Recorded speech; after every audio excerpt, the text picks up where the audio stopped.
Bonjour et bienvenue sur afleurdepeau.fr. Aujourd'hui je vous présente un nouveau tutoriel qui est en fait un request qui m'a été envoyé de la part de Florence et de Slug Vomiting. C'était donc question de vous présenter un make-up nude naturel qui a pour vocation donc d'agrandir visuellement, bien sûr parce qu'on ne fait pas de chirurgie, les yeux, le regard.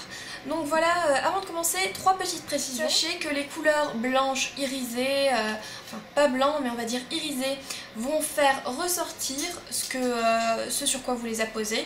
Et les couleurs noires, voire foncées, vont bien sûr assombrir et enfoncer donc, ce sur quoi vous la posez. Donc forcément, vous allez vouloir mettre des couleurs irisées sur la paupière et en contour de l'œil. Et ne pas mettre d'eyeliner noir très foncé et renfermer l'œil donc. Voilà. Deuxième précision, au niveau des sourcils, il va falloir faire très attention à leur forme. Si vous avez tendance à avoir des sourcils vraiment bien fournis, il va falloir bien se débarrasser des petites pousses ici qui peuvent contribuer à un œil un peu plus, qui paraît un peu plus petit alors qu'il ne l'est pas vraiment. Voilà, et troisième précision, c'est d'utiliser un anti-cerne qui va être assez puissant donc pour cacher vos cernes, parce que vos cernes qui sont bien sûr foncées vont enfoncer davantage votre regard et faire vos yeux, donc faire de sorte que vos yeux paraissent plus petits. Donc voilà, si le principe du nude qui agrandit les yeux vous intéresse, je vous invite à regarder le tutoriel dans un petit instant. Alors me voilà de retour avec seulement un seul œil maquillé, donc comme vous voyez la différence est plutôt flagrante. Donc je vais vous montrer comment j'ai réalisé ça, c'est tout simple. Je vais d'abord attacher mes cheveux. Donc on va commencer par le Paint Pot, qui est ici le Bare Study, donc que vous connaissez, que j'avais déjà présenté avant. Donc qui est un Paint Pot couleur peau irisée, qui va être parfait pour ce make-up. Donc on va le mettre au doigt, donc on va pas radiner, voilà. Ce qu'on va faire maintenant, c'est qu'on va prendre donc une touche lumière, donc couleur peau. Moi je vais utiliser Shroom, qui est ma touche lumière préférée. Mais bon, après ça dépend de votre carnation. Je peux vous conseiller Naked Lunch, donc si vous êtes un peu plus mat. Donc je vais le prendre au 239, donc pinceau estompeur normal. Et je vais pas radiner non plus là-dessus, parce qu'on va vouloir la poser sur la paupière mobile, mais de manière très voyante pour ouvrir le regard. Ensuite, on va également l'appliquer de manière très précise sous l'arcade sourcilière. Maintenant, ce qu'on va prendre, ça va être au 222, un fard couleur brune. Donc moi je vais utiliser ici Kid, donc qui est celui-ci, mais vous pouvez, selon votre type de peau, prendre un peu plus foncé. Donc je suis partie sur Kid, j'en prends un peu sur mon 222, voilà, et je vais l'appliquer à l'extérieur. Et je monte, et l'œil ouvert, je vais commencer à façonner mon creux. L'œil ouvert. Donc ça c'est seulement pour donner un peu de définition, sans pour autant appliquer trop de couleurs. Alors maintenant on va principalement travailler au pinceau biseauté. Pour cela je vais utiliser le 266 de chez MAC. Et je vais commencer donc, je vais reprendre Shroom, donc qui est cette touche lumière, la même qu'avant. Et je vais commencer à l'appliquer en ras des cils inférieurs. Et bon, vous pouvez le mettre sur la muqueuse, après il y en a qui supportent, il y en a qui supportent pas, moi ça va. Donc je vais un peu déborder en muqueuse, mais l'important c'est de le mettre en ras des cils, sous les cils, et de ne pas radiner. Alors petite précision, vous auriez pu également utiliser un crayon blanc, mais moi personnellement le crayon blanc je le déconseille parce que ça fait vraiment pas naturel du tout, et en plus ça va avoir l'effet contraire, ça va être contraste avec la couleur, avec le blanc de vos yeux qui n'est pas vraiment du blanc, donc ça va vraiment donner un rendu malade. Donc à déconseiller, mais ce que j'aime beaucoup c'est le PowerPoint en Gilded White que je vous ai déjà présenté. Malheureusement c'est un PowerPoint en édition limitée, ou plutôt il n'existe plus, donc c'est un peu difficile de le trouver. Par contre ce qui est super, mais ce que je ne possède pas, ce sont les Chromographic Pencils, qui sont en fait tout simplement des cols, des crayons couleur peau. Je vous conseille de mettre ça si vous l'avez à la place, mais moi je vais rien mettre, je vais me contenter du Shroom parce que j'ai vraiment pas envie d'avoir un résultat bizarre. Voilà, alors la prochaine étape c'est maintenant d'utiliser un fard un peu plus foncé que le Kid. Moi j'avais appliqué le Kid avant, donc C'est un fard qui va pas faire trop rougi, trop brun rougi et c'est parfait. On reste au biseauté et là l'astuce c'est de l'appliquer juste en dessous, ici, en dessous du shroom. Mais bien sûr de façon à ce qu'on laisse un certain espace pour voir le shroom. Donc c'est ce que je vais faire. Allez-y si vous n'êtes pas sûr du placement, allez-y par tapotement. Il y a le soleil qui sort, c'est pas évident. Donc en faisant ça, vous créez tout simplement l'illusion du nombre, donc qui donnera l'illusion en fait d'un ras des cils inférieur un peu plus bas, donc ça agrandira l'œil. On va rester sur coquette, donc le fard brun. On va reprendre notre 222. Hop. Et on va le repasser dans le creux, mais seulement sur l'extérieur. Vous pouvez bien sûr sortir un peu, voilà, mais évitez de le ramener trop à l'intérieur. Ça va juste un peu plus intensifier l'œil, juste ce qu'il faut.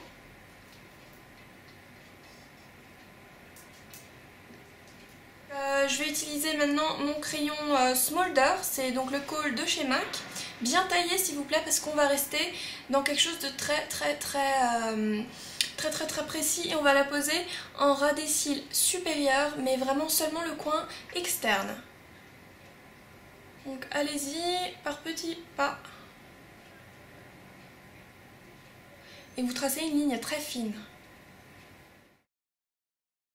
Une fois que c'est fait, on va juste peut-être un peu le sortir. Faire une pseudo-virgule. Ça va élargir l'œil, ça va agrandir l'œil vers le côté en fait. Voilà. Bien sûr, on ne va pas rester comme ça.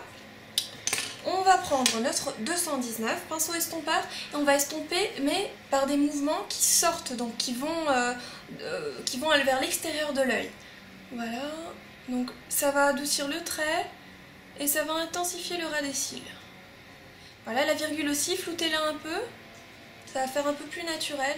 Et également, vous pouvez utiliser, il n'y a aucun souci, un crayon kohl brun. Ça peut faire des effets très jolis, peut-être même encore plus nude.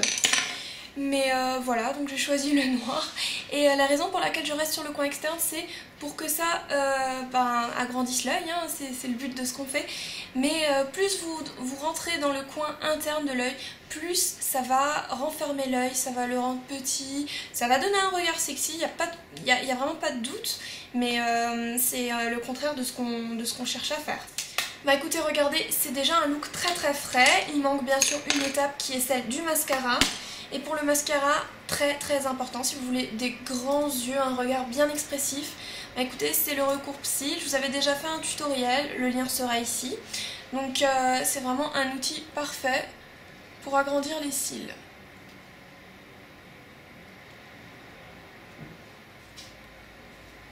Voilà, donc je recourbe plusieurs fois et à plusieurs endroits mes cils pour avoir la courbure vraiment parfaite. Et on va passer maintenant au mascara. Alors je viens justement d'appliquer mon mascara. Bien sûr, rien ne vous empêche de mettre des faux cils. Alors bon, après c'est à vous de voir, il y a des faux cils qui font très naturel, d'autres qui le font moins. Moi je suis une grande amatrice des demi-cils qui font vraiment super naturels et pas bizarre du tout. Là c'est les Ardell, c'est les Accents 301.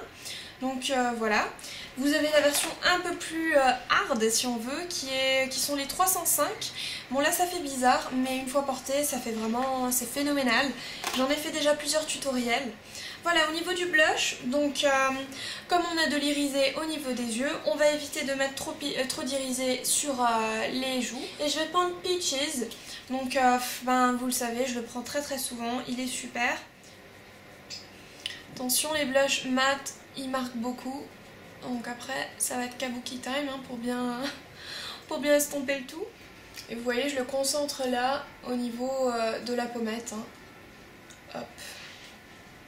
Voilà. Et ça donne déjà bonne mine. Enfin, chaque fois que je mets Peaches, je dis que ça donne bonne mine. Mais c'est fou, franchement. Et Peaches est un blush pour toutes les carnations. Voilà. Au niveau de mes lèvres, donc j'ai mis ce superbe anti-cerne. Donc c'est l'anti-cerne Studio Finish. Vous en prenez un tout petit peu sur le doigt, vraiment un tout petit peu. Et vous allez le mettre sur les lèvres. C'est un super truc pour faire des lèvres nude. Je suis très jolie. Voilà, on estompe. Il en faut vraiment peu, hein. Hop. Ça va décolorer vos lèvres. Et maintenant, je vais donc mettre un léger rose, donc Cream Sheen Modesty. Je vous l'avais déjà présenté, je le présente assez souvent. Hop. Ici, pas forcément besoin de contour de lèvres, parce qu'on est dans un truc assez nude. Voilà. J'ai ça, et je vais quand même prendre un gloss pour donner un effet un peu plus neutre. Donc je vais utiliser le Cream Sheen Glass Fashion Whim, donc qui est ce beige. Assez sympathique et vraiment un nude parfait, mais pas trop pour le porter seul. Voilà, sur le Modesty, ça va donner quelque chose de très rosé. Mais je vais répondre un peu plus précisément donc, à la question qui m'a été posée par Slug Vomiting. Donc, qui est celle des blushs et des gloss, voire rouge à lèvres adaptés à les carnations plutôt mates. Donc on va commencer. Et je vais commencer par dire qu'il n'y a pas vraiment de blush adapté, tout peut aller. Ce qui est super pour les pommades, c'est Peaches. Excusez-moi, mais c'est vrai, il va à toutes les carnations et il est super. Donc vraiment pour donner bonne mine. Ce qui est parfait aussi, ce serait ici donc le blush Blush Baby, qui est encore comme Dame, un blush un peu plus, un peu mauve, mais qui rentre quand même dans les tons un peu plus neutres. Hein. Vous voyez ici, comparé à ici Pink Swoon, c'est une différence quand même considérable. Après, ce qui est super sur les pommades, c'est bien sûr les blushs irisés. Donc là j'en ai pas mal. Et moi je trouve que sur les pommades, mon favori c'est ici Plum Foolery. Donc voilà, c'est un blush rose prune qui est vraiment absolument magnifique. Et même moi en tant que carnation claire je le porte et vraiment aisément, j'adore le porter. Ce qui est parfait aussi c'est, pas que je me trompe, oui bah c'est bien celui-là, c'est Spring Sheen. Donc c'est pour celles qui ne savent pas si elles doivent prendre un blush rosé ou un blush orangé. Il est parfait parce qu'il comprend les deux teintes. Donc vraiment si vous ne voulez rien faire faux, c'est Spring Sheen sur lequel il faut se rabattre. Voilà, et au niveau des rouges à lèvres, ben, même dilemme. Par contre, les pommades, elles ont tendance à avoir un très joli rendu avec des lèvres un peu plus, poussées. Donc moi, je conseille... bon, le problème, c'est que moi, j'ai pas énormément de choix non plus au niveau des lèvres. Mais ce que j'aime beaucoup, c'est par exemple le rouge à lèvres Fresh Moroccan. Et je pense que ça peut être un rouge à lèvres pour tous les jours pour les pommades. Après, ça dépend aussi ce que vous entendez par pommade. Hein. Mais je pense qu'il fait super. Après, tout ce qui est gloss un peu brunâtre orangé limite, hein, mais pas forcément orangé. Donc, ça peut faire super, avec un reflet doré notamment, selon ce que vous aimez. Si vous n'aimez pas les reflets dorés, ben laissez tomber, mais ça peut faire super. Après bien sûr, au niveau des lèvres neutres, rabattez-vous sur les Cream Sheen Glass. Donc c'est ce genre de lip gloss mais qui est vraiment ultra shiny, mais sans être collant comme les lip gloss. Moi je suis pas trop une fan des lip gloss à cause de leur texture, mais les Cream Sheen Glass c'est la tuerie. Donc là vous avez vu, je porte le Fashion Whim, j'ai le Fashion Scoop, et il y a tout plein d'autres nuances qui vont vous plaire, j'en suis sûre. Et là j'ai même un lip gloss dans les tons beige super nude, mais je mettrai un rouge à lèvres en dessous, c'est le See Through, donc qui est assez pâteux, un peu comme le Myth de MAC, mais celui-là je le vois déjà mieux combiné, donc avec un rouge à lèvres rose. Et généralement pour achever un look nude parfait, c'est de prendre un rouge à lèvres rose et de mettre du beige par dessus. Enfin c'est un peu ce qui marche pour moi. Voilà, c'est ça, c'est une question de goût. Moi je sais que je suis plutôt frost. Donc voilà, je vais avoir que des rouges à lèvres frost généralement. Donc voilà, Slug Vomiting, j'ai pas pu trop t'aider sur ce coup là, mais j'espère quand même que les peu de conseils que j'ai pu te donner vont t'aider dans le futur, ainsi que le maquillage des yeux qui j'espère a plu à tout le monde. Donc voilà, je vous remercie d'avoir regardé cette vidéo et je vous dis à bientôt sur afleurdepeau.fr. Et si vous avez vous aussi des demandes au niveau d'un tutoriel ou d'un rouge à lèvres ou d'un fard à paupières ou quoi que ce soit, n'hésitez pas à laisser votre commentaire ou à m'envoyer une demande donc via la demande de tutoriel, le formulaire de demande de tutoriel. Voilà, merci beaucoup et à bientôt.